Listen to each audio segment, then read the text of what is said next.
Bien, vamos a comenzar con la grabación de la clase 1 de la unidad 3 de ICB1. Voy a pasar a compartir pantalla con la presentación correspondiente a esta clase.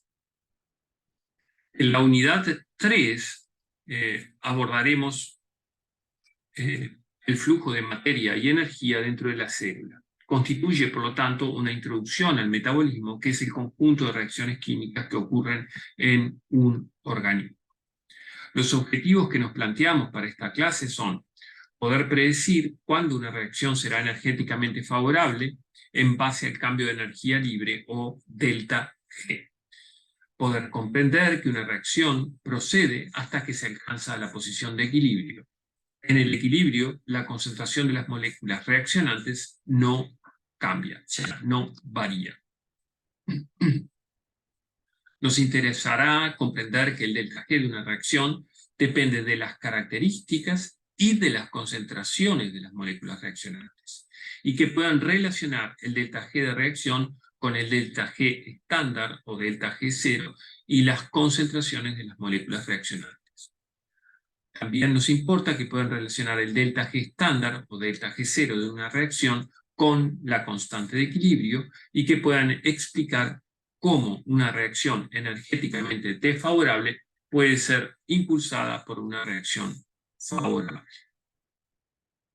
Muy bien, una primera consideración es que los organismos vivos obedecen las leyes de la termodinámica. La energía no se crea ni se destruye, sino que se conserva, se convierte de una forma en otra. Eso es lo que establece el primer principio de la termodinámica.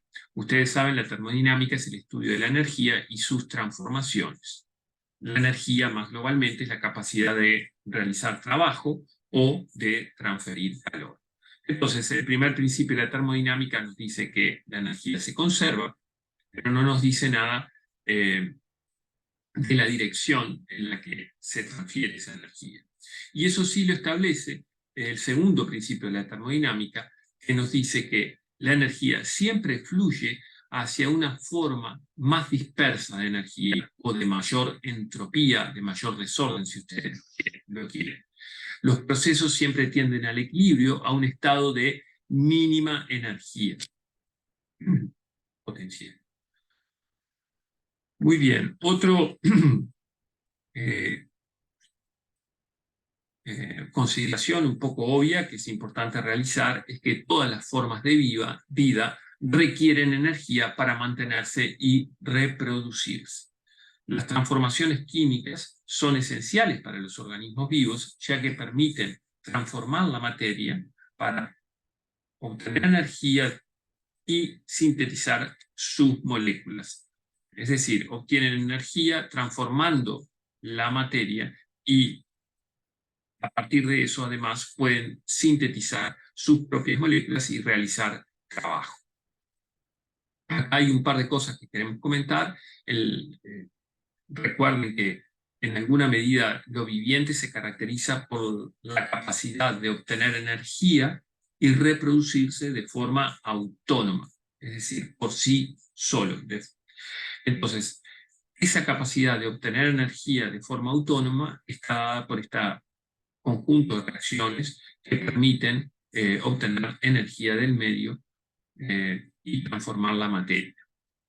Lo otro es que, lógicamente, esa energía es necesaria para reproducirse, pero además para mantenerse vivo es necesaria energía. En nuestro organismo continuamente estamos requiriendo energía. Por ejemplo, nuestro corazón, que está bombeando 4 litros de sangre 60, 70 veces por minuto, eso requiere energía. Si caminamos, se requiere energía. Ahora que estamos hablando, estoy hablando yo, eso requiere energía. Y lo mismo pasa a nivel celular. De repente, para mover un producto químico dentro de la célula hacia afuera de la célula puede requerirse energía. Y lo mismo para importar una molécula del exterior celular al interior celular puede requerirse energía.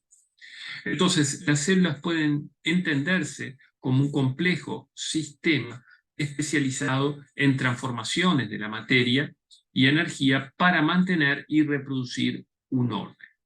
Ahora bien, eso no implica que estemos desafiando el segundo principio de la termodinámica, que tiende a la degradación de la energía, a que vaya de una forma más dispersa y una forma de mayor desorden.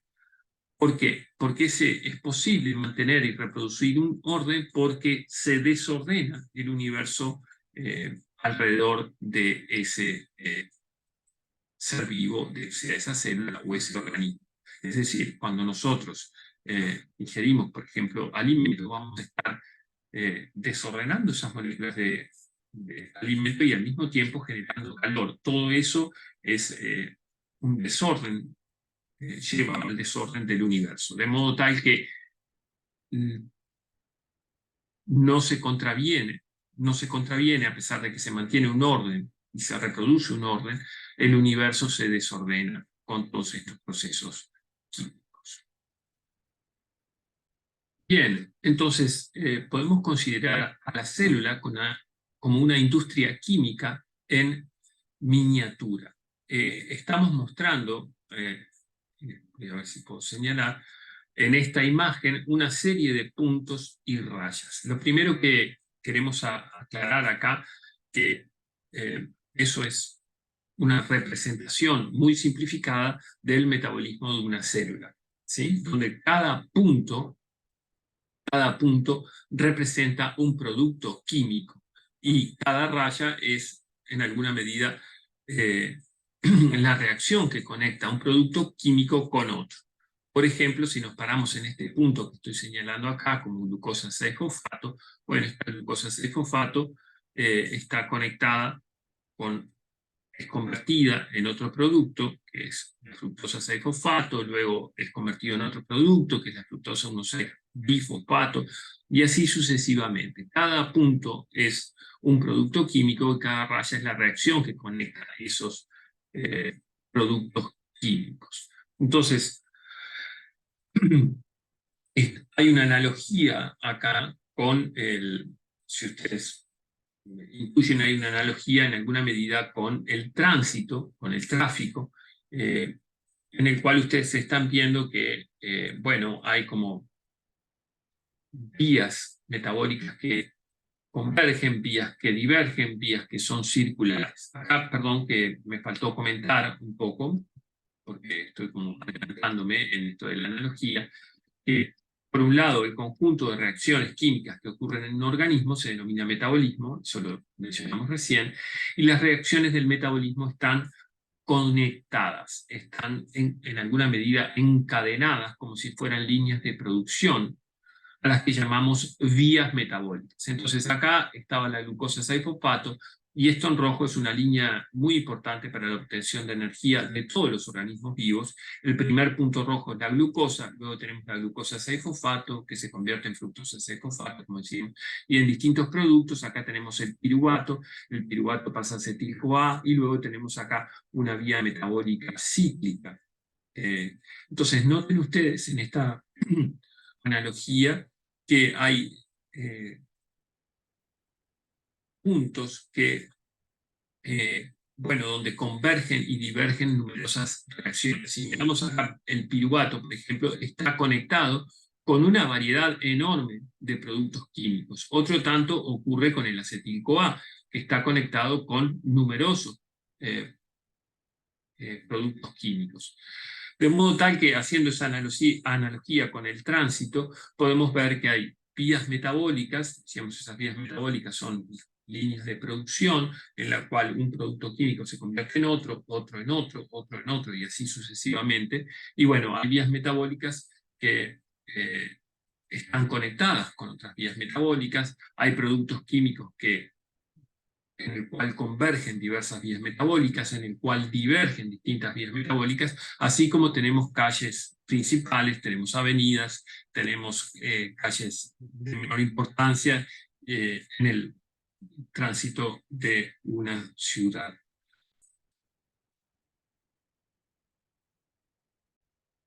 Y si bien muchas reacciones diferentes ocurren cada segundo en un espacio microscópico, no todas las reacciones del metabolismo ocurren al mismo tiempo. Acá tenemos muchas reacciones esquematizadas. No es que todas esas reacciones estén ocurriendo al mismo tiempo. Por otro lado, ese es un mapa simplificado de todas las reacciones químicas que pueden haber dentro de una célula, por ejemplo, dentro de una célula humana. En realidad son muchas más. Pero no todas están ocurriendo al mismo tiempo. La razón de ello, de esta, ¿cómo decir?, tráfico que en determinado momento puede ir por determinadas vías metabólicas, por determinadas avenidas y en otros momentos por otras, tiene que ver con que el metabolismo está integrado y regulado de tal manera que la célula puede responder a los cambios del ambiente y regular el flujo de energía y materia dentro de la célula de acuerdo a las necesidades y a las disponibilidades. Es decir, en un momento se puede necesitar determinado producto químico y bueno, se sintetizará ese producto químico necesario en función de las disponibilidades de la célula. Pero en otro momento ese producto puede requerirse otro producto químico diferente y bueno, otra vía metabólica de repente puede estar operativa. En definitiva, el potencial de reacciones químicas es enorme, pero no todas las reacciones están ocurriendo al mismo tiempo. De cualquier manera, es una fábrica, es una industria química en miniatura con una capacidad de producción de diversas moléculas fantástica, digamos. Y eso es una cosa como bien importante. Entonces, una primera consideración es que nos importará en esta unidad entender, y en esta clase en particular, cuándo una reacción es energéticamente favorable y cuándo ocurre una velocidad apreciable. Y esto es lo que gobierna cuáles reacciones tienen lugar y cuáles no.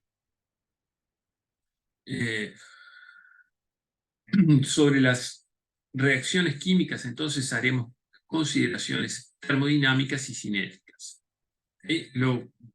Acá es importante comentar que por más de que una reacción energética sea termodinámicamente posible, energéticamente favorable, no necesariamente va a cursar a una velocidad apreciable. Por ejemplo, ustedes saben que la combustión de, qué sé yo, de un bosque de pinos o de un bosque de eucaliptus es energéticamente favorable en presencia de oxígeno. Pero sin embargo los bosques no están ardiendo espontáneamente, por más de que eso es favorable, sino que se requiere que se dé inicio a la combustión, y eso, bueno, puede ocurrir, por ejemplo, aumentando la temperatura, aportando energía.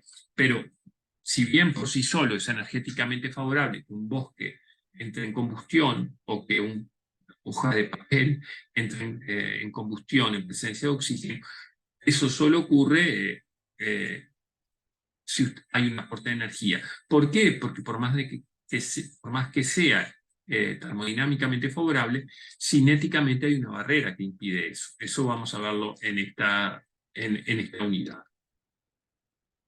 Entonces, bien, sobre las reacciones decíamos haremos consideraciones termodinámicas y cinéticas. Vamos a pararnos siempre en una reacción genérica, que es la conversión de A en B. Y bueno, acá hay que considerar que una reacción puede ir en las dos direcciones, pero usualmente una puede predominar en términos netos en determinadas condiciones, pero es reversible, y bueno, y en otras condiciones, bueno, la reacción inversa puede ocurrir, digamos, de forma más apreciable que la reacción directa. Pero una cosa que es importante es que siempre tenemos que tener claro desde un punto de vista formal, qué reacción tenemos planteada delante. Entonces acá tenemos planteada la reacción de A, del pasaje de A a B.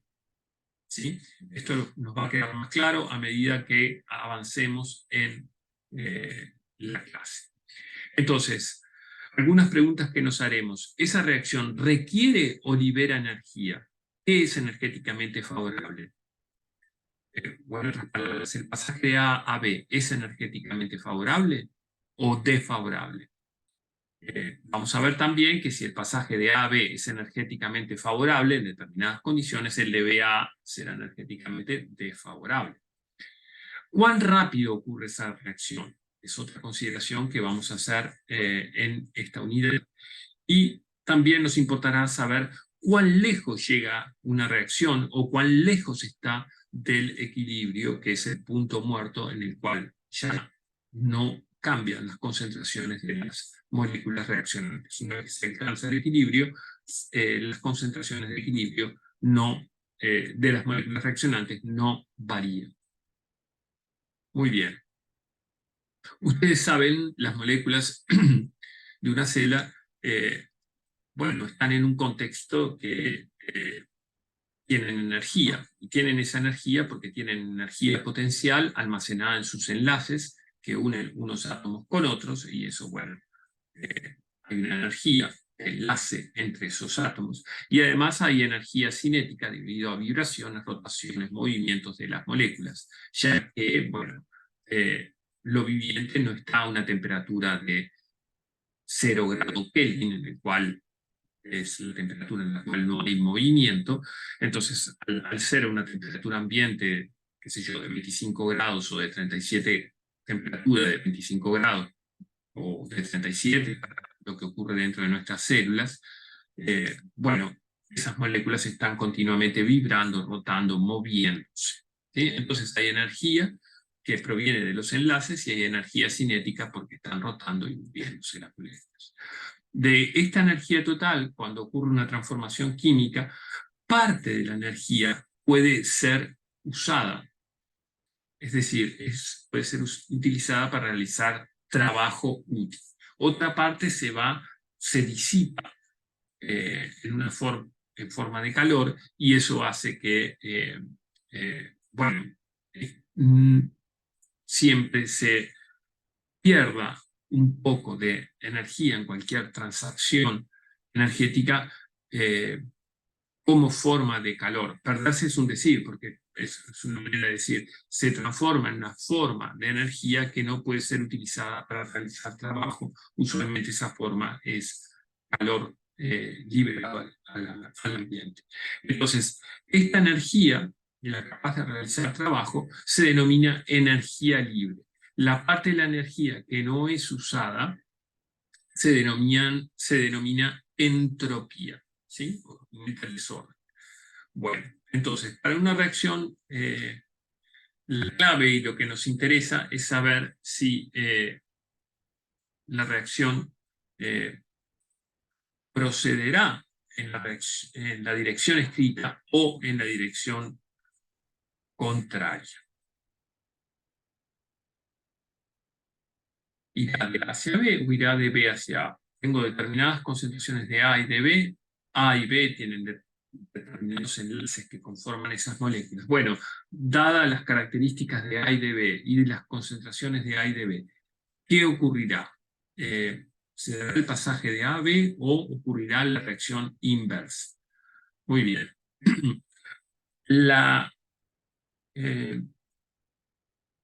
Es posible predecir si una reacción será energéticamente favorable en base al cambio de energía libre de la reacción o delta G de la reacción.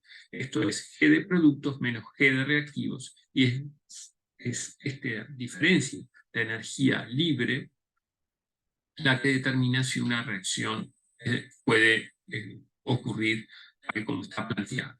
Si planteamos la reacción de A a B, el G de productos es la energía libre de B y el G de reactivos es la energía libre de A. Si planteamos la reacción opuesta, bueno, ese delta G va a ser invertido, digamos, porque el producto va a ser A y el reactivo va a ser B. Por eso siempre es importante ver qué reacción tenemos delante, más allá de que la reacción, bueno, pueda ser reversible. Formalmente tenemos que ver qué reacción tenemos planteada, ¿sí? Lo otro a comentar es, quería comentarles es que decíamos recién que la segunda ley de la termodinámica establece que cualquier proceso ocurre si aumenta la entropía del universo. Y acá nos estamos pasando a un criterio de energía libre. Estamos diciendo cualquier delta G negativo perdón, estoy anticipando la siguiente reacción, pero estamos diciendo que el criterio es el delta G de la reacción y no el delta S de la reacción para saber si una reacción procede o no de la forma que está escrita. Esto vamos a ver, tiene que ver porque el delta G de la reacción equivale al delta S del universo. Entonces, aunque me anticipé un poquitito a esta diapositiva que viene ahora, cada reacción tiene un cambio de energía libre asociado que permite establecer la dirección en la que la reacción procede. Si el delta G es negativo, la reacción procede en la dirección escrita y libera energía. Es termodinámicamente favorable y se dice que es exergónica. Si el delta G es positivo, la reacción procede en la dirección inversa a la escrita y se dice que requiere energía, y se dice que es endergónica. Si el delta G de una reacción es 0, la reacción está en equilibrio y en términos netos la reacción no va ni para atrás ni para adelante. Es decir, no hay A que se convierta en B ni hay B que se convierta en A en términos netos. Sí hay A que se convierte en B y B en A, pero lo hacen a la misma velocidad. Eso ahora vamos a entrar un poquitito en detalle. En definitiva, ustedes saben que las analogías físicas muchas veces son útiles. Acá tenemos una roca en la parte superior de la ladera de un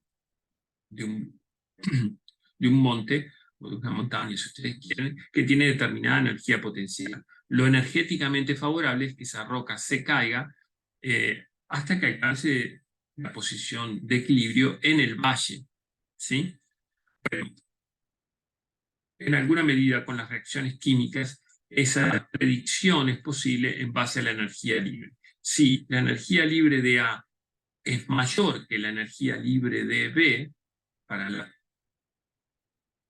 reacción formulada como pasaje de A a B, B tiene menos energía libre que A, por lo tanto el G de B o G de producto menos G de reactivo, el delta G, es negativo y la reacción procede de A hacia B hasta que se alcanza la composición de equilibrio. Una vez que se alcanza la composición de equilibrio, la reacción no prosigue más en términos netos. No hay más A que se convierte en B, ni B que se convierte en A, en términos netos.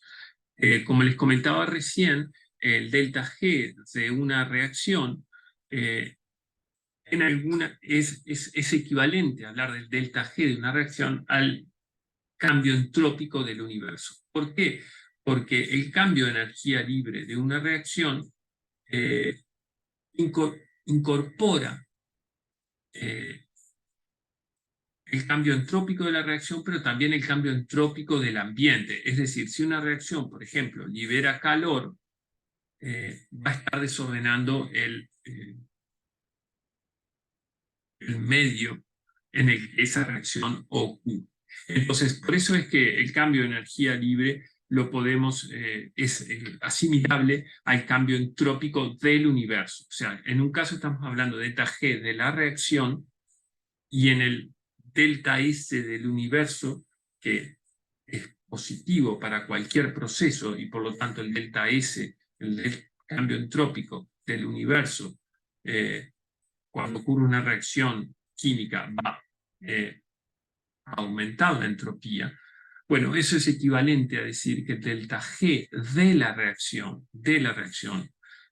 es negativo. Esto ustedes lo van a ver con muchísimo más detalle en los cursos de físico-química, donde van a ver termodinámica muy detalladamente. Pero sí nos interesa decir que nos desprendemos porque es útil para las reacciones conveniente hablar de cambio de energía libre y no hablar del cambio de entropía del universo. Es conveniente hablar del cambio de energía libre de la reacción y no del cambio entrópico del universo. Pero un delta G negativo se corresponde con un delta S, un cambio entrópico positivo. Y análogamente, un delta G positivo se corresponde con una disminución de la entropía del universo. Bien. En esta posición de equilibrio, decíamos, no hay cambio neto de A a B y de B a A. Vamos a ver esto un poquitito mejor. Pero no quiere decir que no esté pasando A a B y B a A, sino que pasan a la misma velocidad. Vamos a ver esto un poquitito mejor. ¿Cuán lejos llega una reacción? Esa es una pregunta que nos vamos a hacer. Y lo más lejos que puede llegar es hasta el punto de equilibrio cuando el delta G alcanza un valor de 0. ¿Sí? Acá en esta posición de equilibrio tenemos un valor de delta G 0. Y bueno, ese es el punto de equilibrio. Entonces vamos a plantear esta reacción en la cual tenemos, de vuelta, pasaje de A a B está favorecido, hay un delta G menor que 0, y supongamos que inicialmente tenemos el mismo número de moléculas de A y de B, o la misma concentración de A y de B, porque estamos en un volumen fijo, y acá la conversión, la formación de B, la conversión de A en B es energéticamente favorable, ¿sí? Entonces va a ocurrir con más frecuencia el pasaje de A a B, pero por los bombardeos térmicos, por la energía térmica, siempre habrá alguna molécula de B que se transformará en A. Pero en el global, bueno, si partimos de igual concentración de A y de B, A va a pasar a B más veces que B va a pasar a A. Esto es un delta G negativo y es lo que en alguna medida está mostrado con esas flechitas más gruesas y grandes que con la flechita inversa.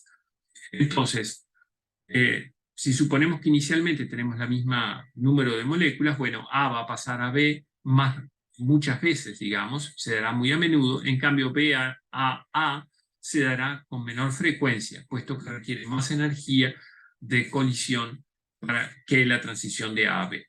Por lo tanto, la relación entre las moléculas B y A irá aumentando, es decir, A se convierte en B, A va a ir disminuyendo y B va a ir aumentando en concentración, debido al pasaje, ¿verdad? La concentración de A baja, la concentración de B sube porque A se convierte en B.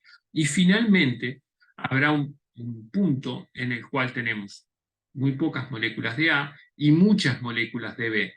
¿Sí? La reacción procede y procede hasta que se alcanza el equilibrio y se alcanza una condición de equilibrio y en esa condición de equilibrio ya las concentraciones de A y las concentraciones de B no varían. Es decir, hay pasaje de A a B y de B a A, pero en términos netos la concentración de equilibrio no cambia. Es decir, por cada molécula de A que pasa a B, habrá una de B que pasa a A. La velocidad de pasaje A a B se iguala a la de B a A en el equilibrio. Entonces, el número de moléculas, como dice por acá, de A que se transforman en moléculas de B cada segundo será exactamente igual al número de moléculas de B que se transforman en A, de modo que la relación de A a B no cambia en forma neta. Por eso decimos que en el equilibrio tenemos una constante de equilibrio. Hay una concentración de A sobre una concentración de B en el equilibrio que es fija.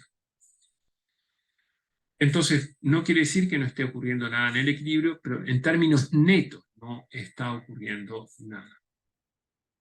Entonces, había una fuerza impulsora inicial, porque había un G de A mayor que el G de B, pero luego el cambio de concentraciones con el cambio de las concentraciones se alcanza una composición del equilibrio en la cual, bueno, esa reacción, digamos que no va para adelante ni para atrás en términos netos. Noten ustedes que esta composición de equilibrio que se muestra acá no quiere decir que se iguale la concentración de A y de B, sino que, bueno, la velocidad de pasaje de A a B es la misma que la velocidad de pasaje de B a A. Pero noten ustedes que hay mucho más moléculas de B que de A en esa posición. Bien, un poco como decíamos, en el equilibrio, la velocidad de reacción directa iguala a la de la reversa, y la reacción en términos netos no va ni para atrás ni para adelante. En el equilibrio no se requiere ni se libera energía, hay un delta G que es igual a 0, y hay una relación de producto y de reactivo específica que la denominamos constante de equilibrio, porque es el cociente de concentraciones en el equilibrio. Acá es importante esto que decíamos, también comentábamos, igual velocidad no es igual concentración de reactivo y producto.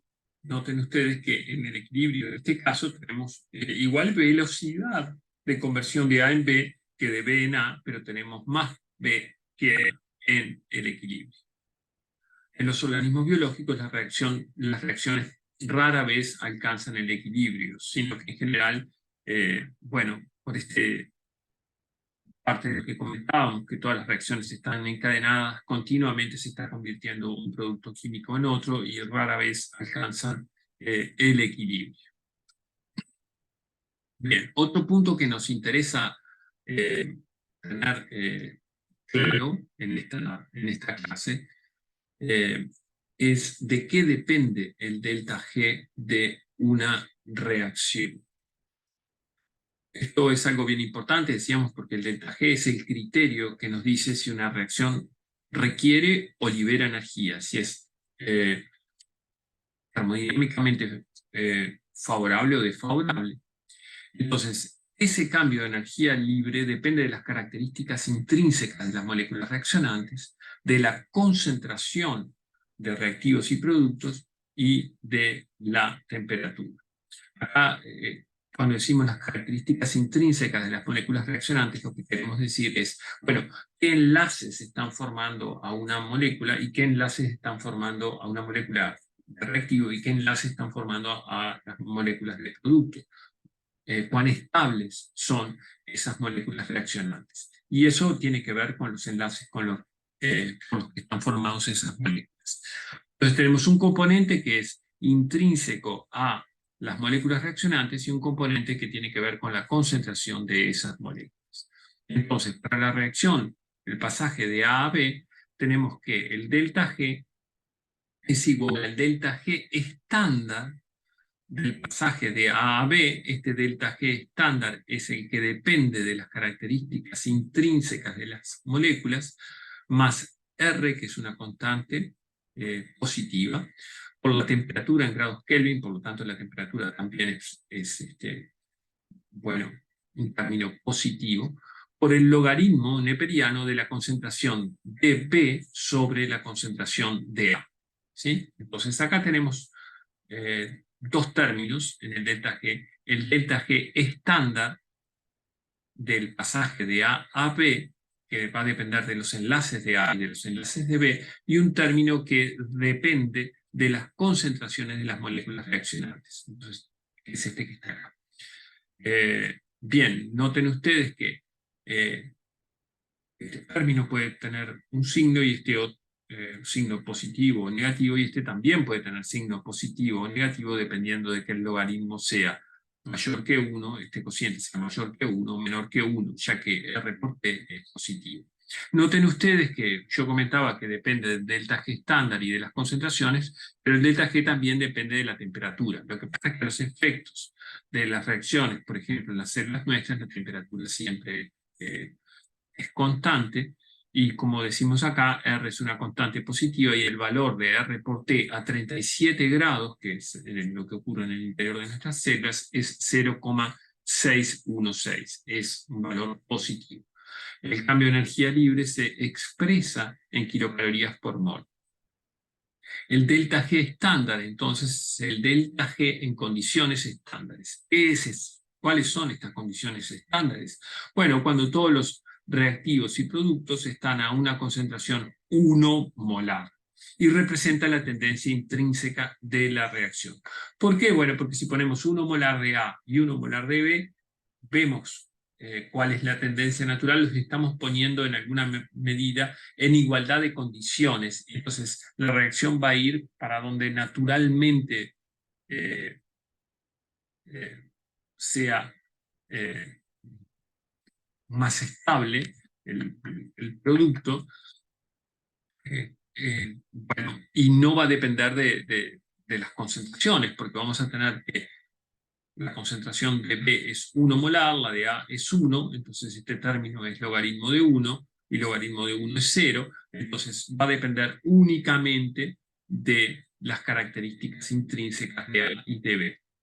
Note entonces que en condiciones estándares, delta G es igual a delta G estándar, que es, ya que el logaritmo de 1 es 0.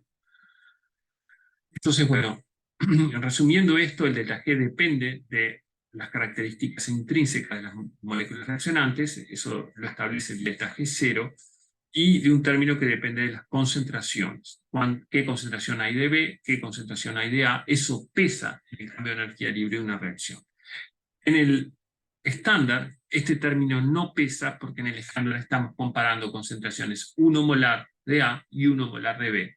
¿Sí? Entonces ese término que depende de las concentraciones se anula y por ello en condiciones estándares el delta G es el delta G estándar. Bien. Nos interesa, siguiendo con esto, nos interesa saber si la reacción, determinada reacción,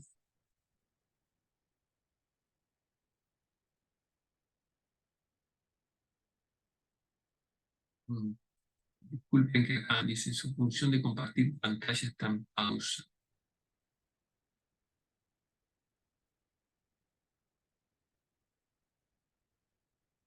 No entiendo bien qué está pasando. Voy a pausar esto para ver qué es lo que pasa.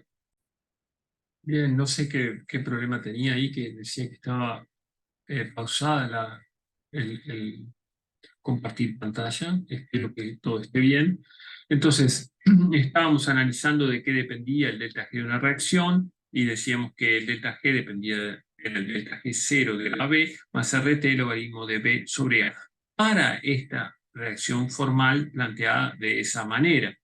Noten ustedes que para la reacción opuesta, formalmente, si planteamos el pasaje de B a A, el delta G será el delta G estándar, pero de B a A, ¿sí? Más RT logaritmo de la concentración de A sobre B. Entonces, este término va a ser igual y de signo contrario al término este, que es la reacción planteada en la otra dirección. Y lógicamente el delta G estándar del pasaje de B a A también será igual y de signo contrario al delta G estándar del pasaje de A a B. Es decir, si la energía, por ejemplo, que puede liberarse del pasaje de A a B en condiciones estándares es 1 kilocalorías por mol, porque el delta G estándar es menos 1 kilocalorías por mol y por lo tanto se libera 1 kilocaloría por mol, el delta G estándar del pasaje de B a A será, en lugar de liberar 1 kilocaloría por mol, va a requerir 1 kilocaloría por mol y por lo tanto será más 1 kilocaloría por mol. Les digo esto como un ejemplo cualquiera. Es decir, el delta G estándar del pasaje de A a B va a ser igual al de delta G estándar del pasaje de B a A con el signo contrario. Es decir, si esto es menos 1 kilocaloría por mol, porque es favorable que en condiciones estándares A se convierta en B, bueno, esto va a ser más 1 kilocalorías por mol el pasaje de B a A en condiciones estándares. Y lógicamente tenemos el término de las concentraciones, que ahora en lugar de tener logaritmo de B sobre A, tendremos logaritmo de A sobre B. Por lo tanto, el delta G es de una reacción planteada de pasaje de A a B, es igual y de signo contrario al delta G de la reacción inversa. ¿Sí? Y lo mismo, por supuesto, ocurre con el delta G estándar. Lógicamente, si la molécula B es más estable que la molécula A, bueno, la molécula A va a ser más inestable que la molécula B. Es como una obviedad, pero es importante siempre ver en qué dirección tenemos planteada la reacción, porque la expresión del delta G es para cómo estamos viendo la reacción planteada, más allá de que A se convierta en B y una parte de B se convierta en A. Bueno, el delta G está planteado para la reacción formal, en este caso de AB, en este caso de B a A. Muy bien. Para la reacción genérica, tenemos que una reacción genérica en la que N moles de A más M moles de B se convierten en P moles de C y Q moles de D, vamos a tener un delta G que nuevamente va a tener un término que dependa de las características de A, B, C, D, que se forman esas moléculas, más un término que depende de las concentraciones. Este es el delta G estándar o delta G0, más RT logaritmo neperiano de la concentración de C elevada a P, que es el coeficiente estequiométrico de C, por la concentración de D elevada a la Q, que es el coeficiente estequiométrico de D, dividido la concentración de las moléculas reaccionantes elevados a sus coeficientes estequiométricos. Es decir, a la N, concentración de B a la N. Note que, dependiendo de las concentraciones de las moléculas reaccionantes, delta G estándar puede ser de un signo y delta G del signo contrario. ¿Por qué? Porque este término, bueno, puede ser signo contrario al término del delta G0. Entonces, dependiendo de la suma de estos dos términos, el delta G será de signo igual al delta G estándar o de signo diferente al delta G estándar. Podemos tener que este término pese menos 1 y este término pese más 2, y por lo tanto el delta G será más 1, menos 1, más 2, más 1. Simplemente eso es una cuestión de hacer cuentitas, digamos. Este cociente de las concentraciones lo llamamos Q. Este cociente de las reacciones en determinadas condiciones, bueno, habrá determinada concentración de C, de D, de A y de B, y eso dará, eso elevado a sus coeficientes estequiométricos, dará este cociente que es Q.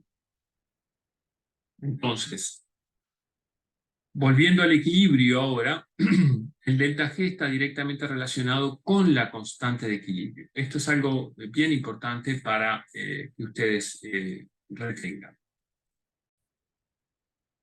Bien, entonces veamos qué pasa en el equilibrio y por qué el delta G estándar está directamente relacionado con la constante de equilibrio.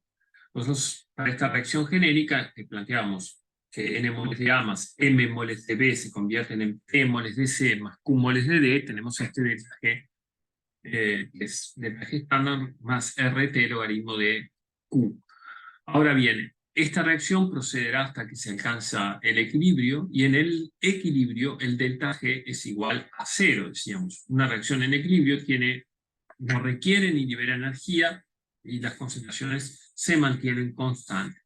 Y, por tanto, el Q se convierte en la constante de equilibrio. Es decir, hay un valor de Q que es constante, una composición constante en el equilibrio.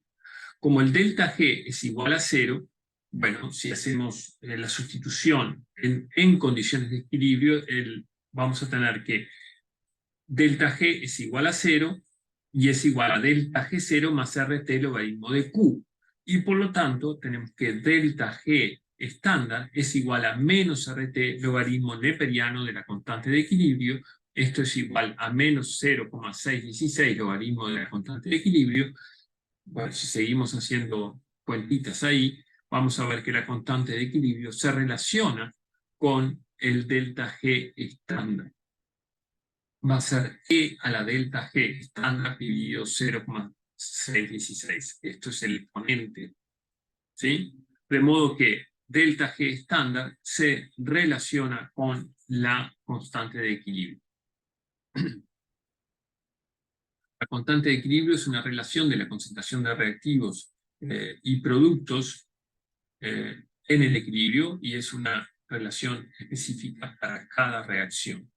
Noten ustedes que, conociendo la constante de equilibrio, podemos calcular el delta G estándar y viceversa. La variación de energía libre estándar de una reacción química es simplemente una fórmula matemática alternativa de expresar su constante de equilibrio. En otras palabras, la tendencia intrínseca de la reacción es la que nos va a determinar la composición del equilibrio. Hay una cosa que es importante de mencionar, es que la relación entre la energía libre estándar y la constante de equilibrio es exponencial, por lo que a pequeños cambios del delta G0 de reacción corresponden grandes cambios en la constante de equilibrio, un poco como veíamos acá. Esta reacción hay una exponencial acá. Muy bien, entonces un delta G negativo implica una constante de equilibrio mayor que 1 y un delta G estándar positivo implica una constante de equilibrio menor que 1. Vamos a ver esto con algunos ejemplos, pero hay una manera sencilla de razonar esto, que es pensar esto, es que si el delta G estándar de una reacción es negativo, la tendencia natural de esa reacción será de ir de A y B a C y D, en este caso que tenemos planteado acá, en este caso genérico. Entonces, esa va a ser la tendencia natural porque el delta G estándar es negativo. Entonces, bueno, el cociente de Q va a ser, mayor que 1. Es decir, la tendencia va a ser de A a B a C y D, y bueno, y por lo tanto, ese cociente va a ser mayor que 1. Y lo inverso ocurre cuando tenemos un delta G positivo.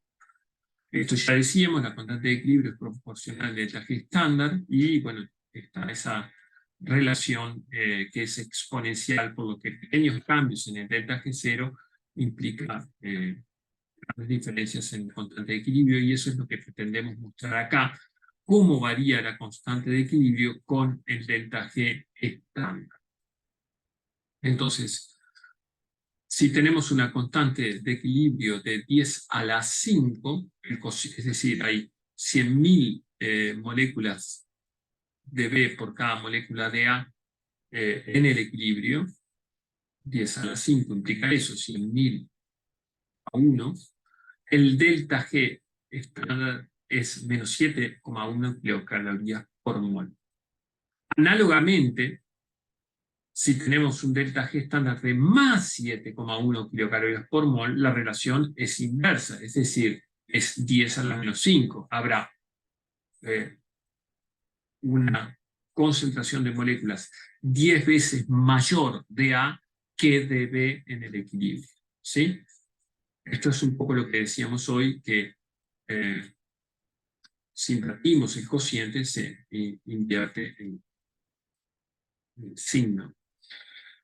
Bien, si tenemos, por ejemplo, 10.000, la concentración de B es 10.000 veces mayor que la concentración de A, eso se corresponde con un delta G en el equilibrio, ¿verdad? Estos son valores de constantes de equilibrio, se corresponde con un delta G estándar de menos 5,7. Si es 1000 a 1, menos 4,3. Si es 100 a 1, menos 2,8. Si es 10 a 1, menos 1,4. Si esta relación en el equilibrio, que sería un caso muy particular, es 1, entonces el delta G estándar es 0. Bueno, y si nos vamos para el otro lado, si tenemos una concentración 10 veces mayor de A que de B, va a ser más 1,4. ¿Por qué? Bueno, en el equilibrio tenemos más A que B para esta reacción genética, entonces, bueno, en ese caso, en esa reacción, si tenemos más A que B en el equilibrio, claramente la tendencia natural es ir de B hacia A. Eso está un poco, bueno, y análogamente con las otras situaciones, si tenemos 100 veces más de A que de B, será más 2,8, 1000 veces más de A que de B, será 4,3 y así. Entonces, lo que pretendemos mostrar acá en esta imagen es que noten que este balancín está equilibrado, digamos, en peso, pero acá tenemos 10 veces más concentración de B que de A, cuando tenemos un delta G de menos 1,4 kilocalorías por mol. El cociente de concentraciones en el equilibrio, la constante de equilibrio, es 10. Entonces este equilibrio se alcanza cuando hay 10 veces más concentración de B que de A. Análogamente, cuando tenemos una constante de equilibrio de 0,1, bueno, quiere decir que ese equilibrio está desplazado porque tenemos 10 veces mayor concentración de A que de B en el equilibrio.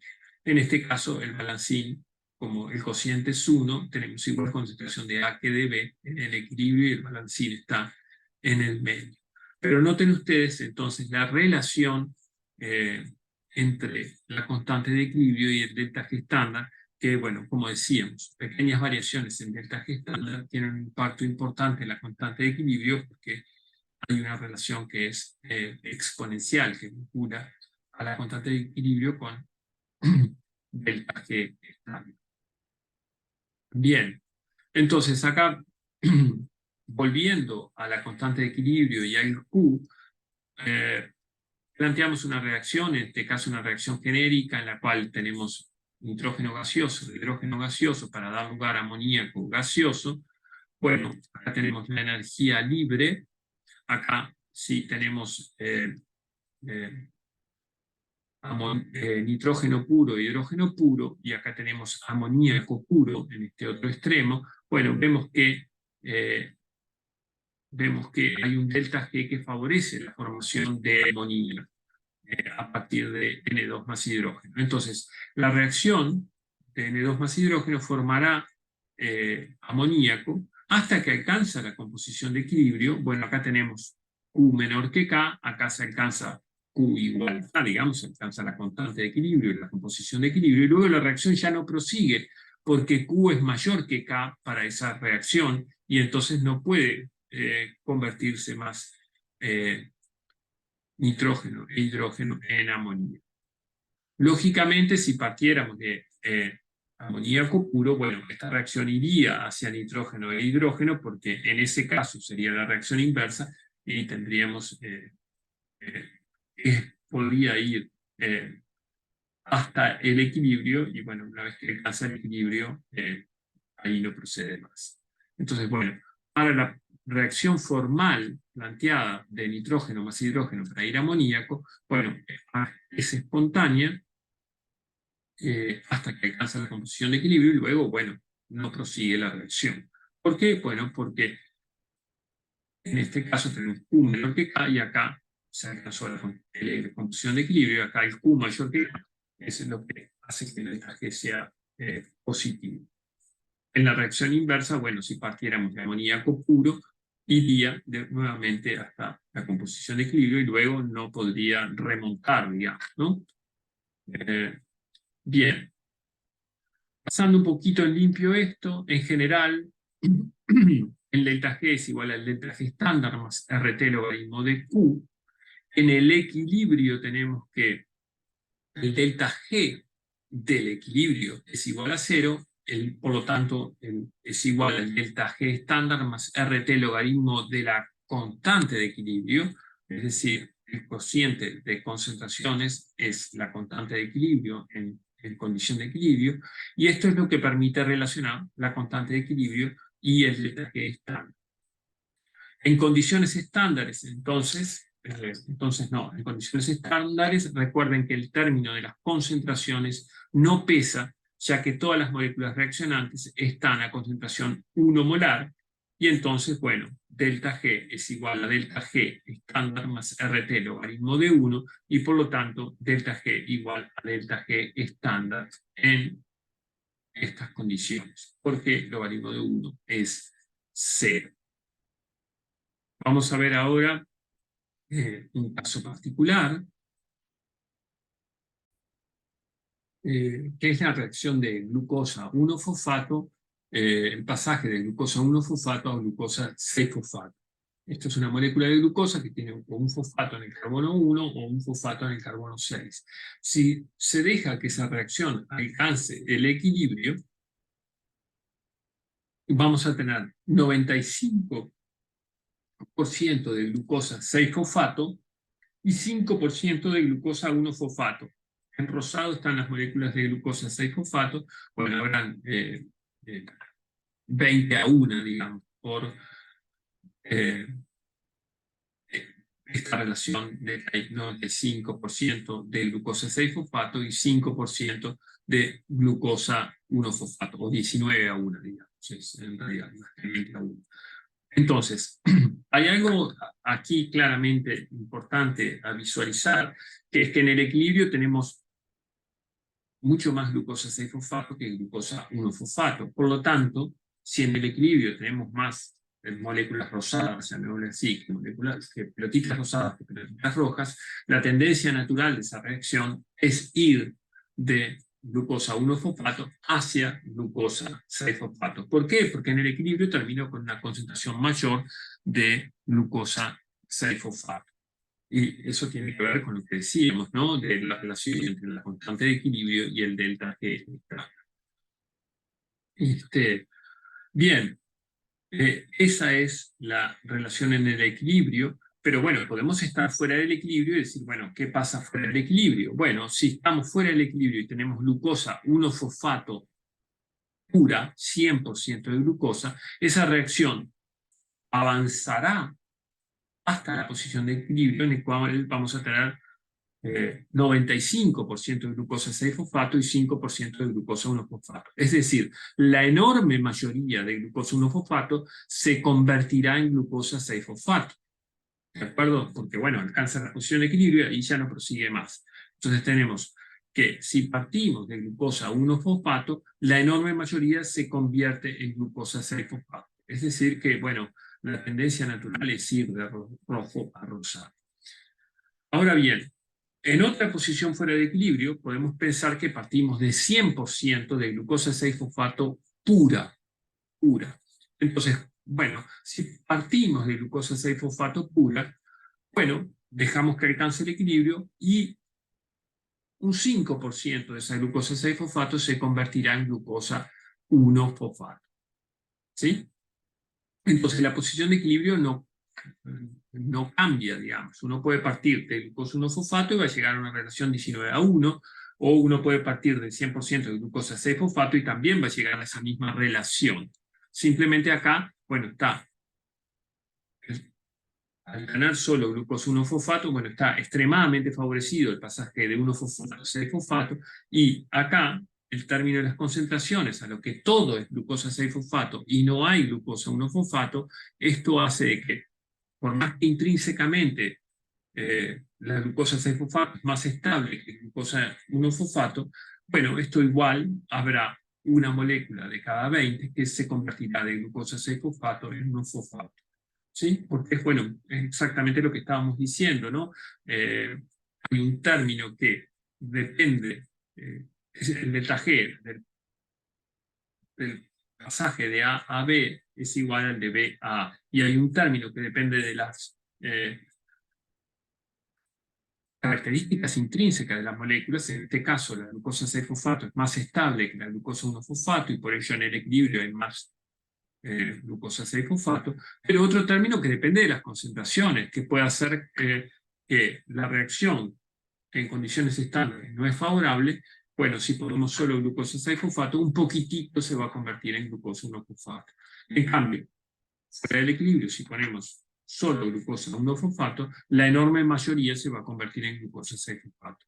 La posición de equilibrio no va a variar. Eso es un poco lo que veíamos recién también en este caso. Que decían, bueno, si partimos de nitrógeno e hidrógeno, alcanza la posición de equilibrio y luego no prosigue, porque alcanzó el equilibrio deja el delta G cero. Pero claro, si partimos de amoníaco puro, sí ocurre la reacción inversa, porque no hay nada de nitrógeno e hidrógeno, y bueno, hasta que se alcanza la condición de equilibrio.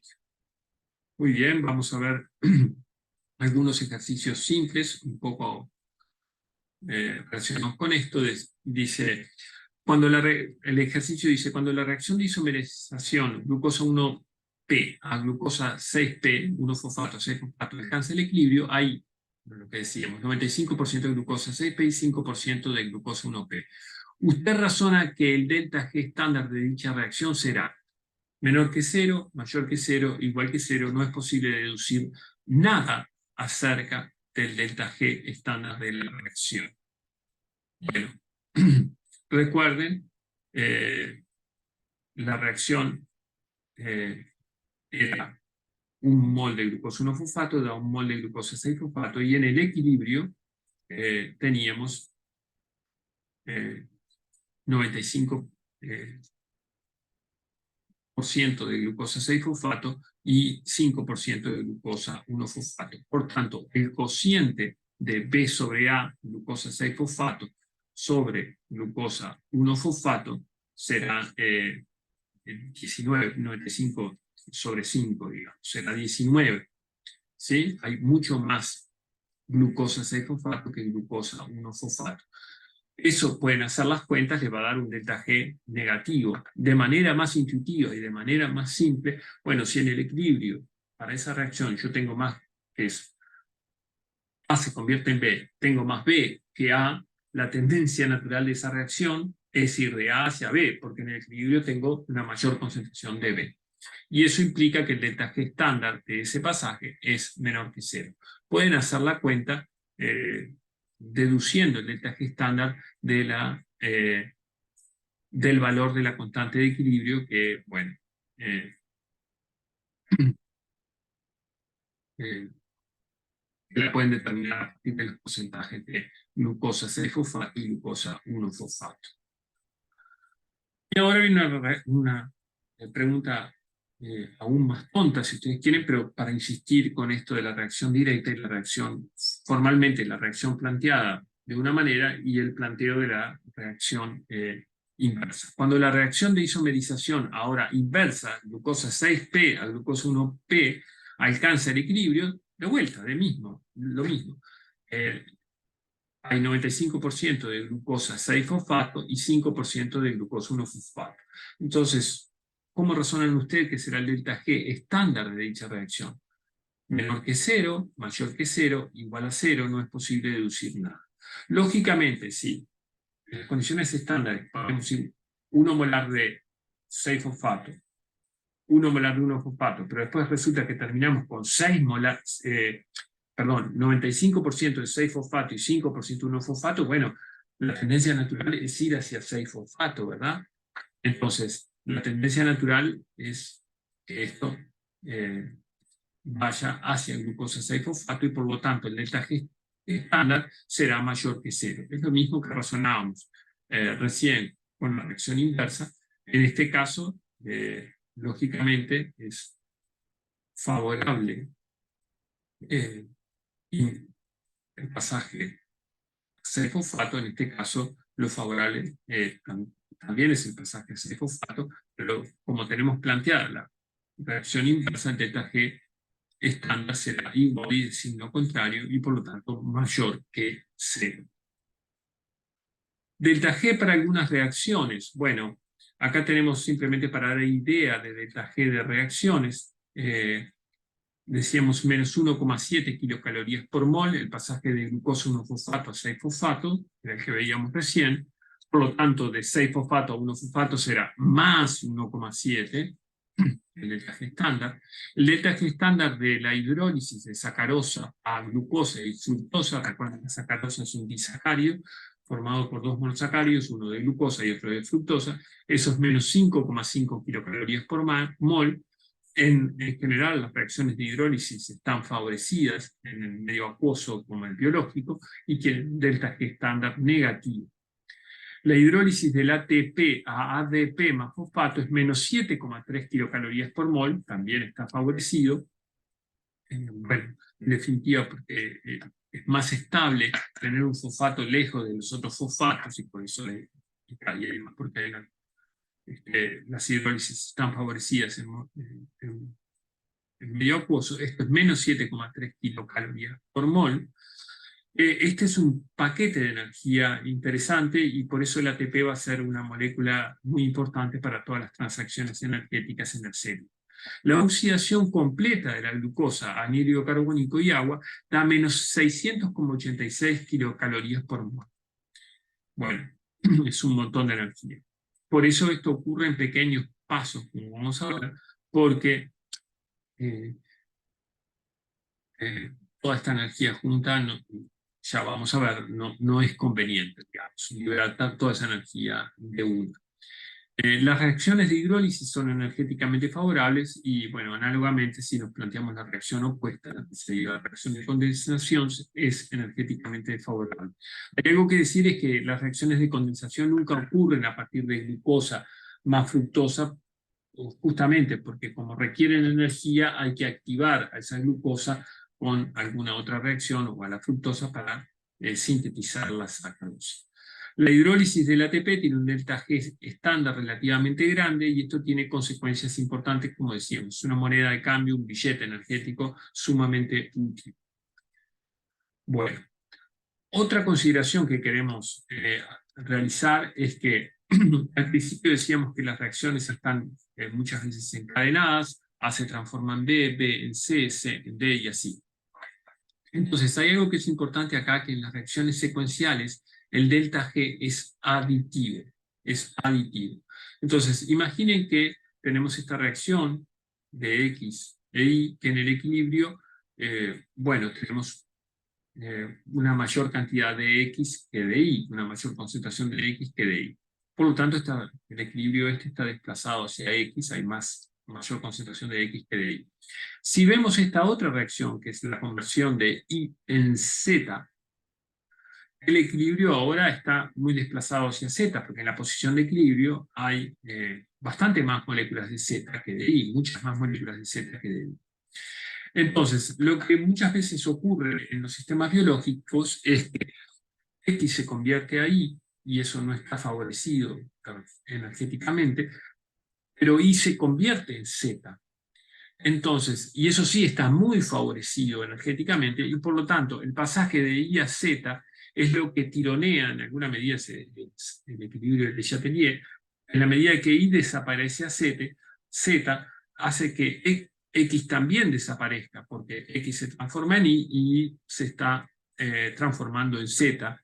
Entonces, tenemos, si X puede convertirse en Y, pero a su vez Y puede convertirse en Z, el hecho de que Y se convierte con mucha facilidad en Z hace que más moléculas de X se conviertan en Y y que Y termine convirtiéndose en Z, y que en el equilibrio tengamos un montón de Z, un poquito de X y muy poquitito de Y.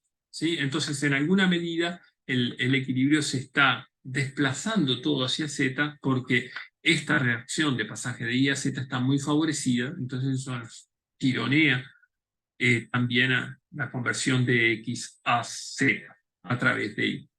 Entonces, en las vías metabólicas, las reacciones energéticamente favorables permiten impulsar las desfavorables. Acá Y se está convirtiendo en Z a partir de X, aunque esto sea energéticamente desfavorable, igual X termina pasando a Z porque desaparece todo el Y, o sea, esto está en equilibrio, pero como Y desaparece, se restablece el equilibrio y Y desaparece, y bueno, y así, ¿no?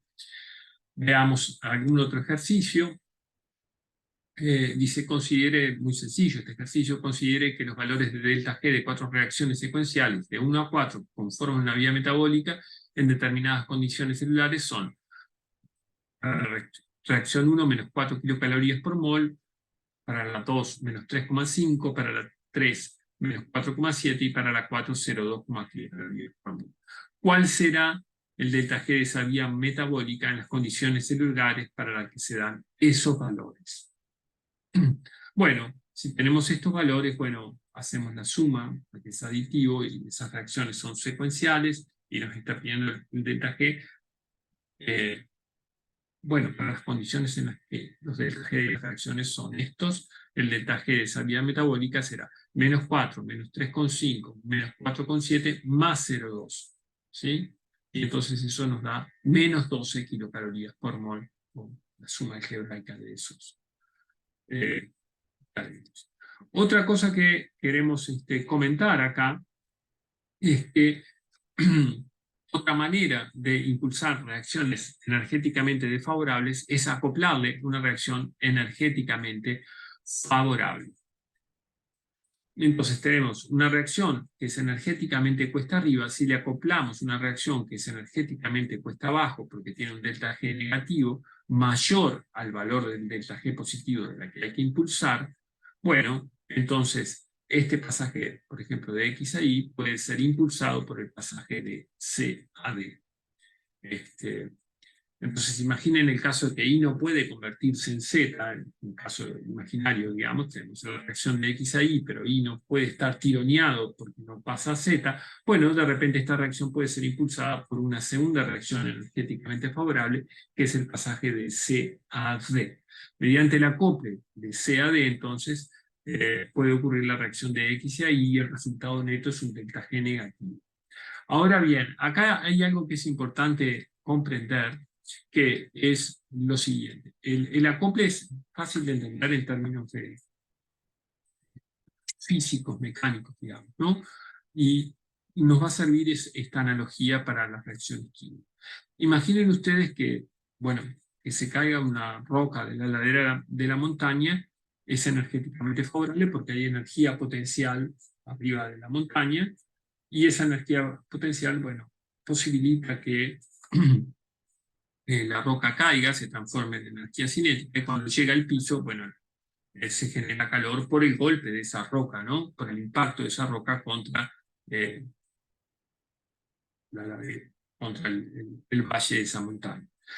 Bien, imagine que nosotros quisiéramos utilizar esa energía, por ejemplo, para levantar un balde de agua, ¿no? Entonces, si nosotros tiramos rocas desde arriba de la montaña y ponemos un balde de agua en el piso, el balde de agua no va a levitar por más de que tiremos rocas, excepto que vinculemos físicamente los dos procesos, que es lo que muestra este cuadro del medio. Acá tenemos una rueda de palas y una polea, y eso permite que la roca mueva esta rueda de pala, la polea, y levante el balde. Entonces, levantar el balde está vinculado físicamente a la caída de las rocas, y la energía potencial gravitatoria impulsa el movimiento de esta rueda, que impulsa la polea, que impulsa levantar el balde. Pero por sí solo, si tiramos rocas,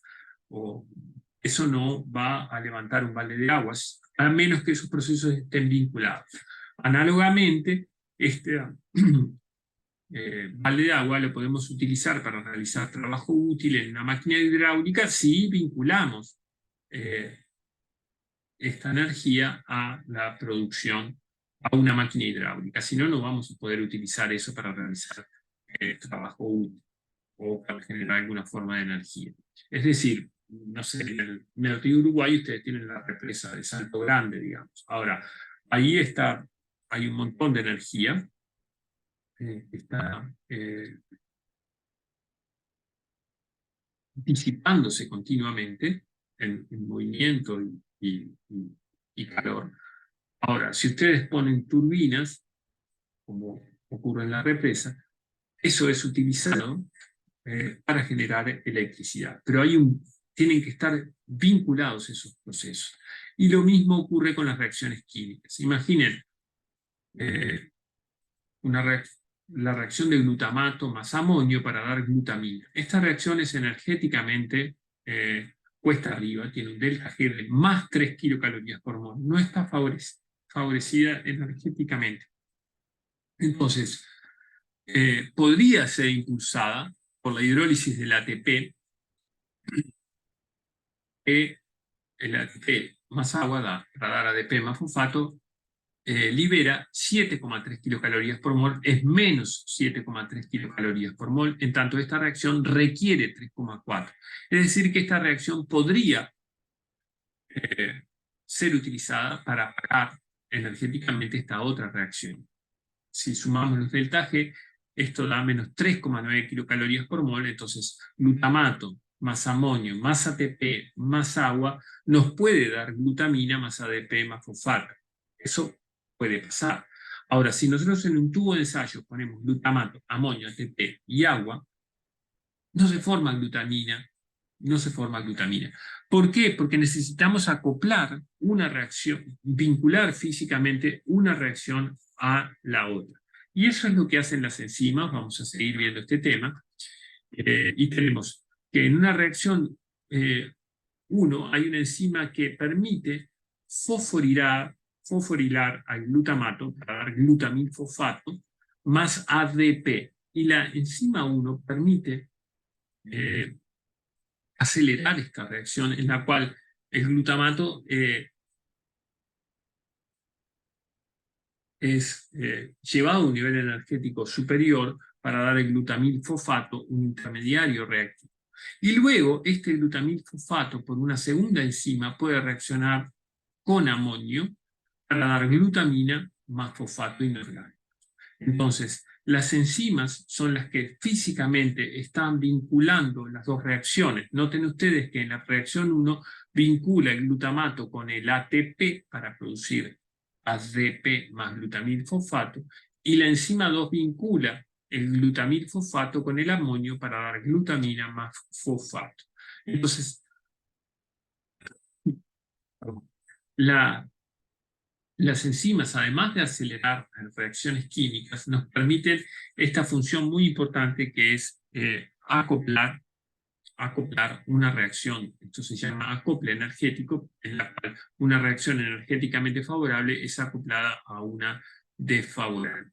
Pero las enzimas entonces proveen ese vínculo físico y por eso decimos que son como entre otras cosas, por eso son máquinas las enzimas. Acá vemos esto de una manera un poco diferente. Noten que el ácido glutámico es un aminoácido. Acá tenemos el carbono alfa, el carboxílico, el amino, y esta es la cadena lateral. Es ácida, ese ácido glutámico, este es un grupo carboxílico, que reacciona a través de la enzima 1 con el ATP para dar ADP y glutamilfosfato. Acá, ¿quién está pagando la fosforilación del glutámico? Bueno, la hidrólisis del ATP-ADP. Y luego, este intermediario es utilizado por la enzima 2, que puede reaccionar con acá está puesto amonio, es amonio en realidad, para dar fosfato, y esta hidrólisis da la energía para que se forme la glutamina y que el amino termine unido a la cadena lateral de este también aminoácido, ¿no? La glutamina tiene carbono alfa, carboxílico, amino, y esta cadena lateral que es un grupo amida. ¿Sí? Acá no hay un grupo amino, sino un grupo amida, porque este nitrógeno está unido a un carbono que está unido a otro heteroátomo, que es oxígeno, y esto es un grupo amida. Entonces, bueno, la hidrólisis del ATP permite la fosforilación del glutámico, del ácido glutámico, y el glutamilfosfato permite la reacción con el amonio. Y ahí esas dos enzimas nos permiten entonces realizar ese trabajo.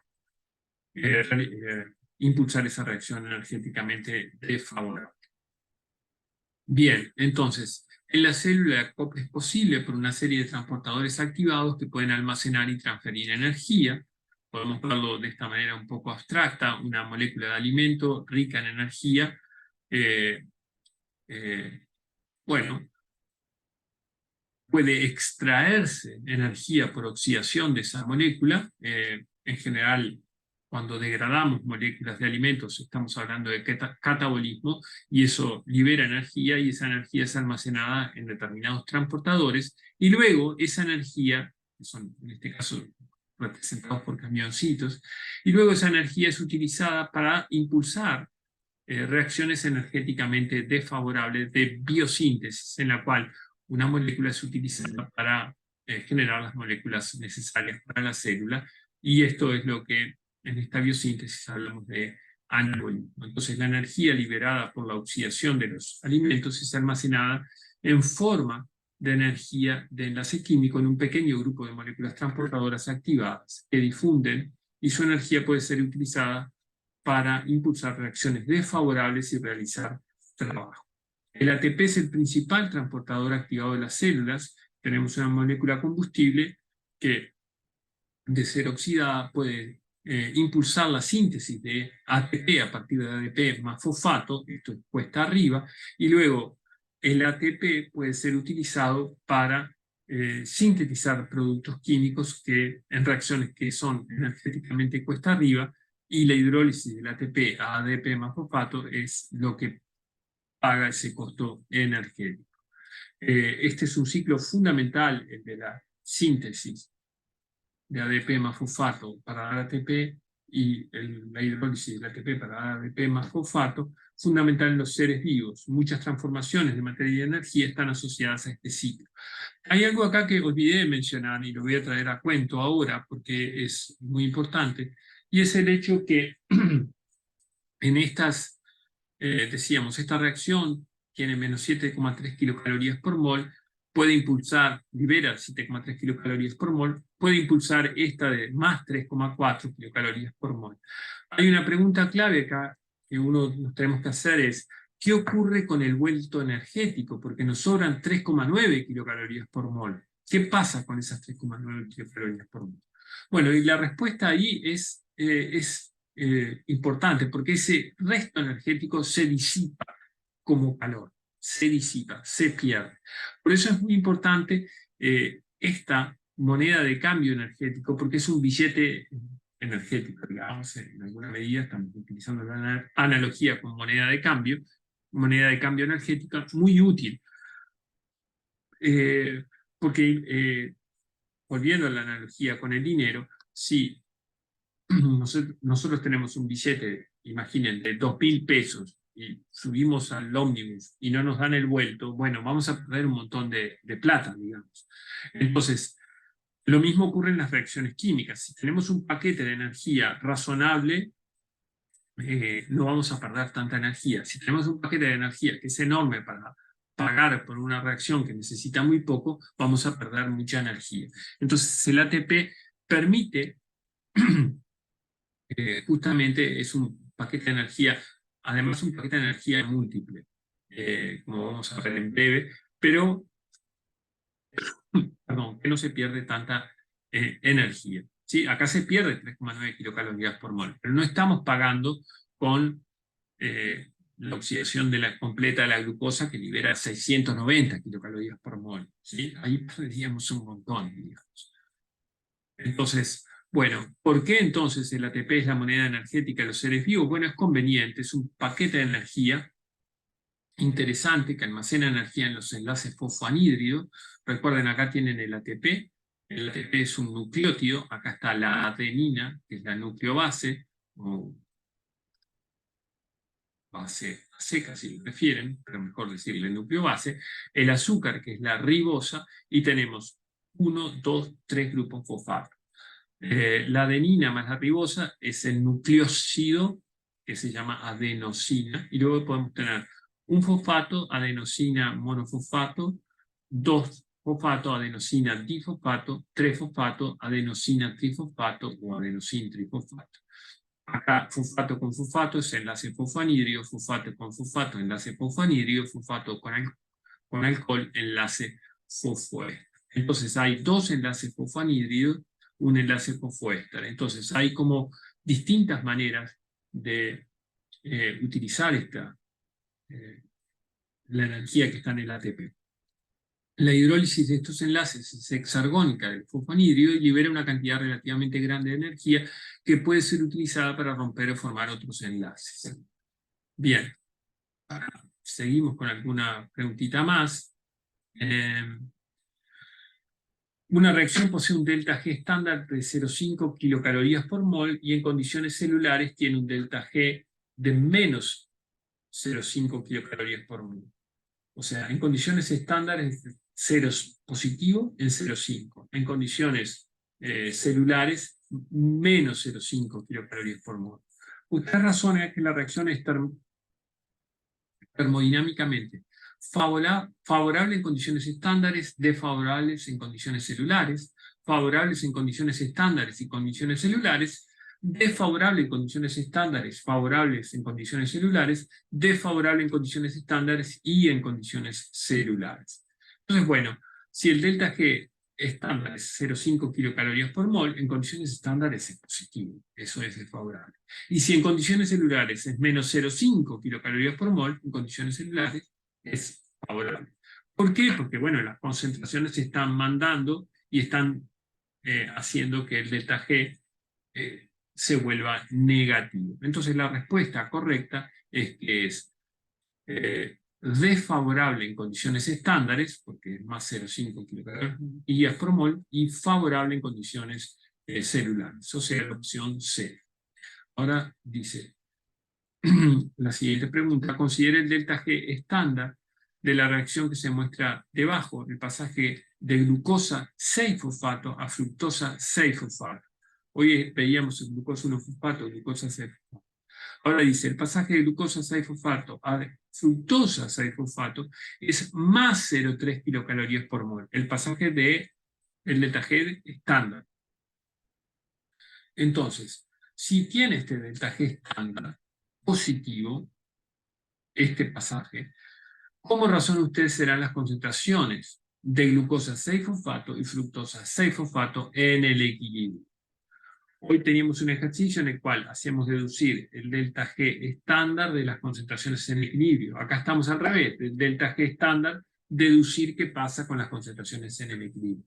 Y esto ustedes pueden hacer la cuenta por la ecuación que vincula la constante de equilibrio con el delta G estándar, pero hay algo que es obvio, y es el hecho de que si el delta G estándar es positivo, la tendencia natural es ir hacia las moléculas de glucosa 6-fosfato, y habrá más glucosa 6-fosfato que fructosa 6-fosfato en el equilibrio. Para que esto, para que en el equilibrio si hubiera, digamos, fructosa 6-fosfato, una mayor concentración de fructosa 6-fosfato que de glucosa 6-fosfato en el equilibrio, este delta G tendría que ser negativo. Pero como este delta G estándar es positivo, lo que está favorecido, si tenemos 1 molar de glucosa 6-fosfato y fructosa 6-fosfato, si ese delta G estándar es cuesta arriba, entonces, bueno, no le gusta ir a fructosa 6-fosfato, dicho de una manera muy simple, y por lo tanto en el equilibrio vamos a tener una favorecida, vamos a tener una concentración mayor de glucosa 6-fosfato.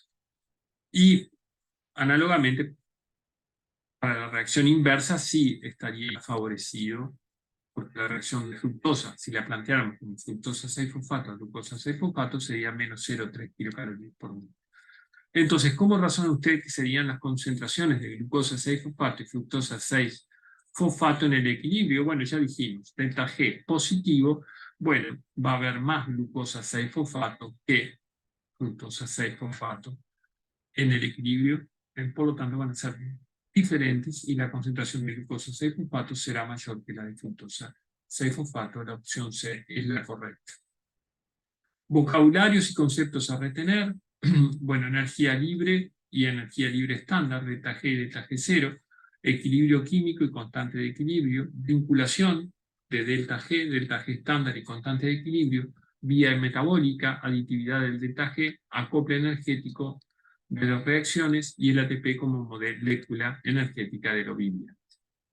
Bien, hasta acá era lo que teníamos para compartir. Voy a dejar de compartir entonces y finalizar esta clase.